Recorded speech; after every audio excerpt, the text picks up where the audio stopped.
My name is Daniela, and I want to tell you my story. I live in a small town called Brighton Bay, not far from New York City. It's quiet here, with calm streets, cozy cafes, and the sound of waves always nearby. I'm 29 years old, and I work as a receptionist at a small hotel near the beach. Life was simple. Some might say boring, but I liked it. I had a few close friends, a small apartment, and a routine that felt safe. I wasn't looking for love. After a few bad relationships in the past, I told myself that it was better to stay alone. But sometimes life brings someone into your world when you least expect it. That person was Michael. Michael came to the hotel for a business trip.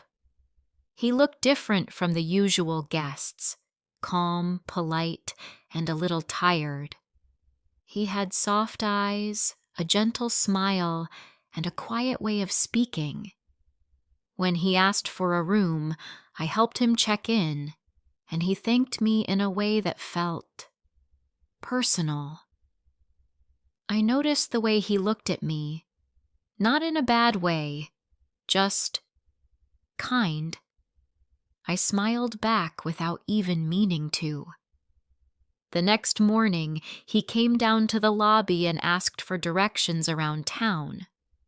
I told him where to get the best coffee, where the beach was nice and quiet, and which seafood restaurant locals liked best. He listened to me carefully, really listened, and I liked that. Most people don't. After that, we started talking more. He stayed for 2 weeks. Every evening when his work was done, he would come to the lobby and we would chat. Some days we walked along the beach. Other times we sat on a bench near the lighthouse. We talked about life, books, music, dreams. He told me about the stress of his job in the city. I told him about my quiet life here. I felt comfortable with him. I felt seen. One night we were walking by the water. The stars were out and the breeze was soft. He turned to me and said, "Being with you feels like peace." Those words stayed in my heart. I think I started falling for him that night. When his 2 weeks were over, he left Brighton Bay, but we kept in touch. Every day he sent me messages. Every night we talked on the phone. We laughed. We shared stories. And I missed him more than I thought I would. A month later, he came back. This time, he didn't stay at the hotel. He rented a small house near the harbor and asked me to visit. We made dinner together. We listened to music and danced in the kitchen. It felt like we had been together for a long time. I felt lucky. But then one evening, something changed. We were sitting on the couch, drinking tea, and he looked serious. He took a breath and said, "Daniela, I need to tell you something." I looked at him. My heart started to beat faster. "I'm married," he said, looking at the floor. "I have 2 children." My body froze. I couldn't speak. My hands felt cold. I looked away. "I didn't mean to hide it," he said. "I didn't expect to meet you, but my marriage is not good. We live in the same house, but it's not love anymore. I stay for the children. That's all." His voice was low. He sounded sad. but I couldn't say anything. My thoughts were all over the place. I stood up and walked outside. The air was cold, and I could hear the ocean waves.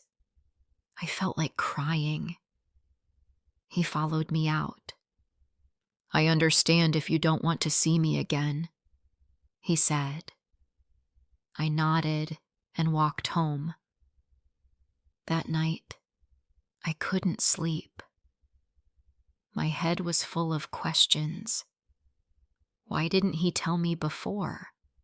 Why did this happen to me? But I also remembered the way he looked at me, the way he spoke, the way he made me feel safe. I was confused. I wanted to be angry, but I missed him.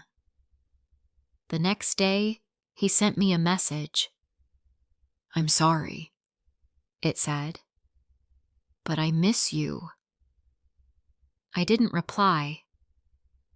For days, I felt lost. I couldn't focus at work.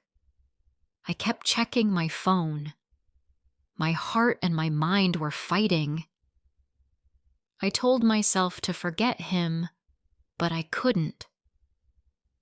A week later, I saw him again. We met near the beach.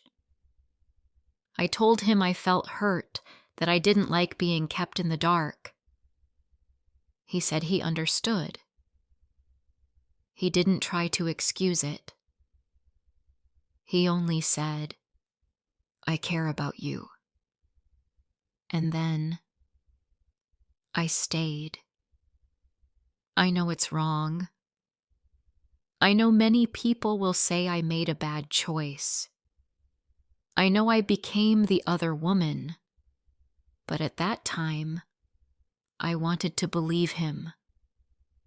I wanted to believe this was temporary, that maybe one day he would leave his wife, that maybe he would choose me.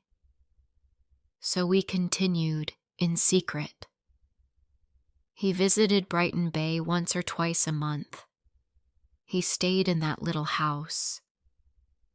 I went there after work. We ate together. We talked. Sometimes we watched old movies or just sat in silence. It felt real, but also like a dream that could end any time. We never went out together. We never held hands in public. No photos, no dates, no future plans. Just small moments in a quiet house. But in those moments, he made me feel special. He listened to me. He remembered the little things I said. He helped me cook, made me laugh, brought me books I mentioned once. He made me feel loved. Still, deep inside, I knew the truth. I was not his first choice. I was not part of his real life. I was something on the side, something easy, without problems. And yet, I didn't leave. Why? Because I loved how he made me feel. Because I believed him. Or maybe, because I was afraid to be alone. Those quiet nights with him gave me something to hold on to. Even if it hurt, it was better than nothing. But slowly, things started to change inside me. I stopped smiling the way I used to. I waited for his messages more than I should. I made my schedule around his visits. I said no to friends. I stayed home, always waiting for him to call. My world became smaller. Just him and silence. Sometimes I stood on the beach and asked myself, is this love? Or am I just lost? And I would tell myself, wait, maybe one day things will be different. But the questions didn't stop. They grew louder. The weeks passed, and I stayed in that quiet world, waiting for Michael. I still loved him, but something inside me was changing. I started to feel tired, not just in my body, but in my heart. I was always waiting for a message, waiting for a visit, waiting for love that was only mine for a few hours at a time. Sometimes he came for a weekend. We stayed in the little house near the harbor.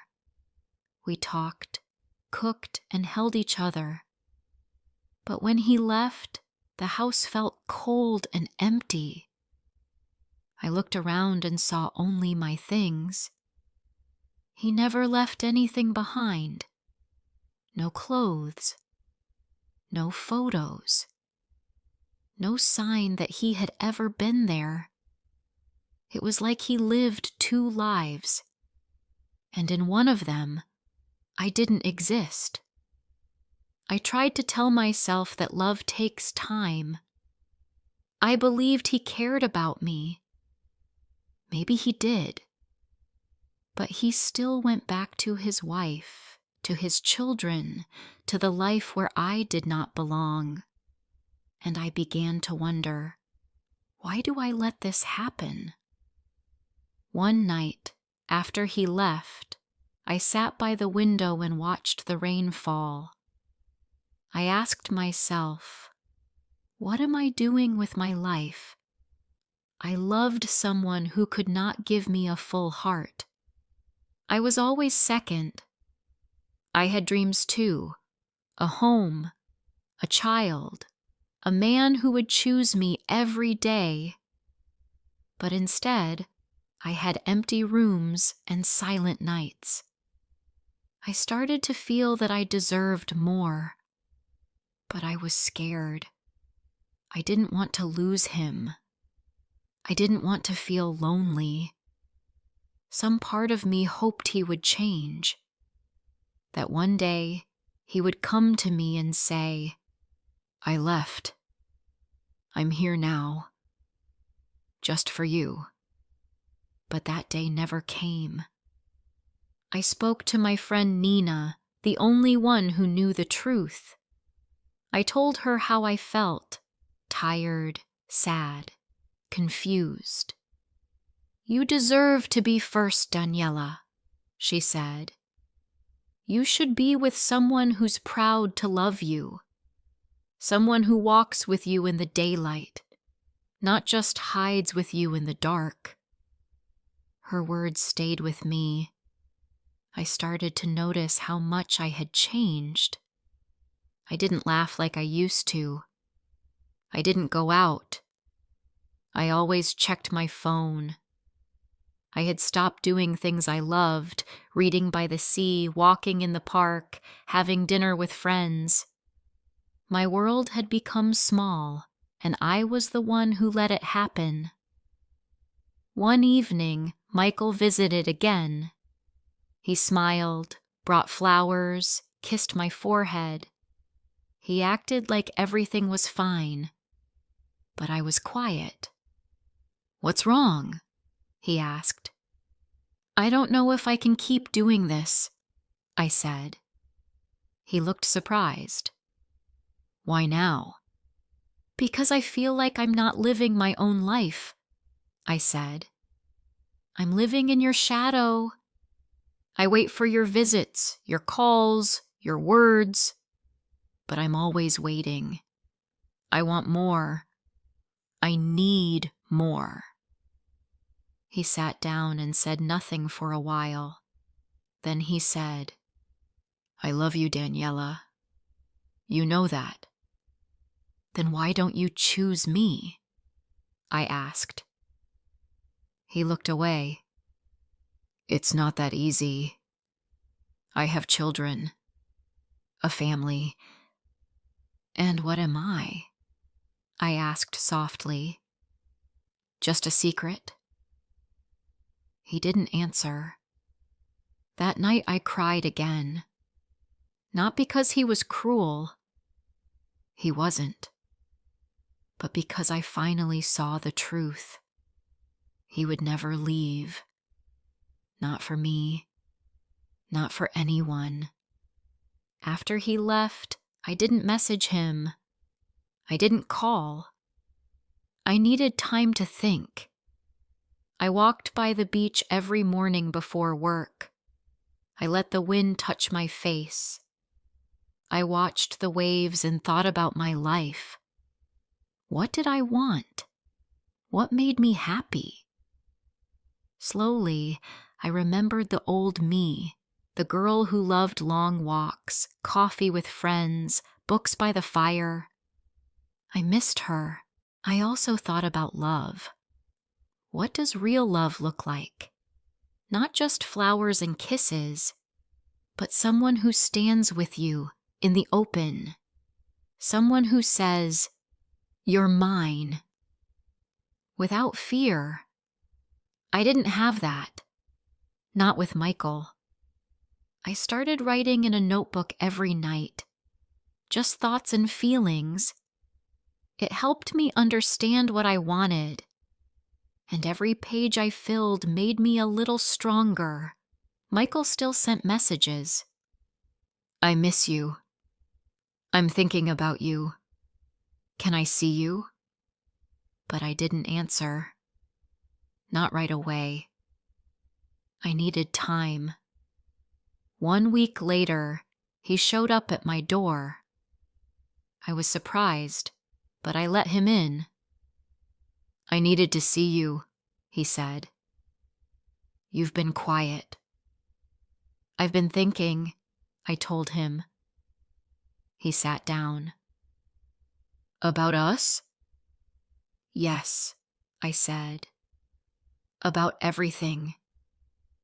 We talked for a long time. I told him how I felt, about waiting, about being second, about losing myself. "I can't keep doing this," I said. "I love you. Maybe I always will. But I need a real life. I want to be with someone who can give me all of their heart, not just a part." He looked sad. "I can't leave them, Daniela.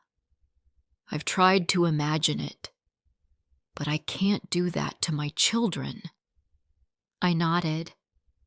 I understood. But I also understood something else. This was the end. "I hope you find peace," I said. "I hope we both do." He stood up. He hugged me. "I'm sorry," he whispered. Then he left. And that was the last time I saw him. That night I cried again, but it felt different. The pain was real, but it was also clean, like a deep breath after holding it too long.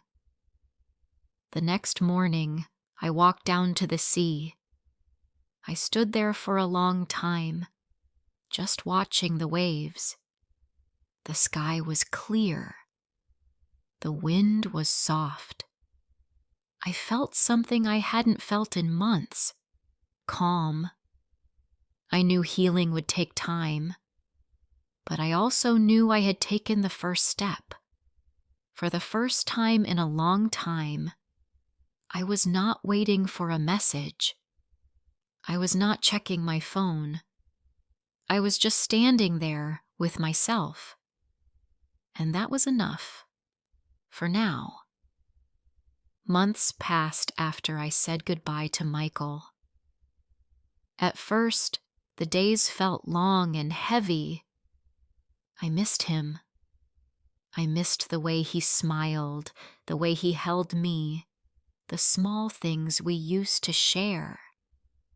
Some mornings I wanted to call him. Some nights I cried in bed, holding my pillow close, remembering the sound of his voice.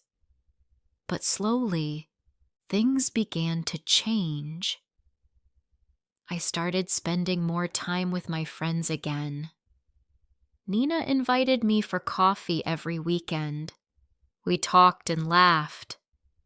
Sometimes we sat in silence, just enjoying each other's company. It felt good to be around people who loved me for me, with no secrets, no lies. I also returned to the things I once enjoyed. I began reading again, soft stories, quiet ones, about love and hope. I walked on the beach every evening. I watched the sunset and listened to the sound of the waves. The sea always made me feel calm. It reminded me that life moves forward, no matter what happens. I also started working on my goals. I took a small class at the community center, something simple about writing stories. I didn't tell many people about it. I just wanted to try something for myself. Each week, I wrote a few pages about my thoughts and dreams. It felt good to write. It helped me heal. One evening after class, I was walking home when I stopped by a bookstore near the corner. I hadn't been there in a long time. Inside, I saw a man looking at travel books. He smiled when he saw me, and I smiled back.